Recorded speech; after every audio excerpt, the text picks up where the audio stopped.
ලෝකයේ මිනිස්සු ජීවත් වෙන සීතලම තැන කොහෙද කියලා ඔයාලා දන්නවද? ඒ තමයි රුසියාවේ තියෙන පුංචි ගම්මානය. මේක නමින් ඔයිමියාකෝන්.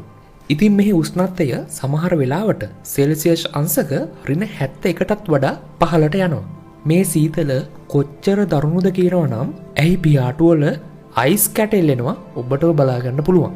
විනාඩි 15ක වගේ පොඩි වේලාවක් එළියේ හිටියොත් අනිවාර්යයෙන්ම හැම පිච්චිලා ලොකු හානියක් වෙනවා. ඒ හින්දා මෙහි මිනිස්සු ජීවත් වෙන්න නම් ඇදුම් තට්ටු 20ක් විතර අදින්න වෙලා තියෙනවා.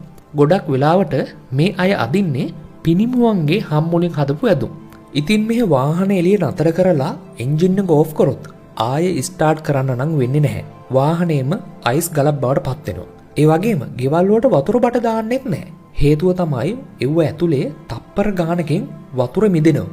ඒ හින්දා මේ අය බොන්න වතුර හොයන්නේ ගගේ මිදිලා තියෙන අයිස් කුට්ටි කපාගෙන ඇවිත් ගෙදර තියලා දිය කරගන්නවා. වැසිකිලි යන්නෙත් එළියට. මොකද ගෙවල් ඇතුලේ වැසිකිලි හදන්න බෑ.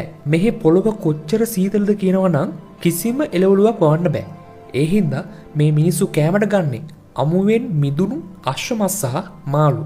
ඇත්තටම මේ මිනිස්සු මේ කටුක සීතලත් එක්ක පුදුමාකාර ජීවිතයක් තමයි ගත කරන්නේ. මෙව දකිනකොට තමයි හිතෙන්නේ අපේ ලංකාව කොච්චරනම් වාසනාවන්ත රටක්ද කියලා. මේ වගේ වීඩියෝ තවත් බලන්න